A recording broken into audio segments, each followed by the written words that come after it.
கடலலை கொஞ்சும் திருச்செந்தூரில் விஸ்வரூபமே வேலையா பழமுதி சோலை அறுவடை வீடும் புண்ணிய தரிசனம் முருகையா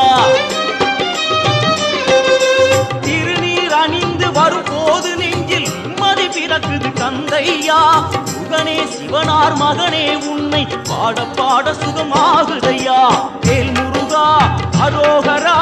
அரோகரா வேல்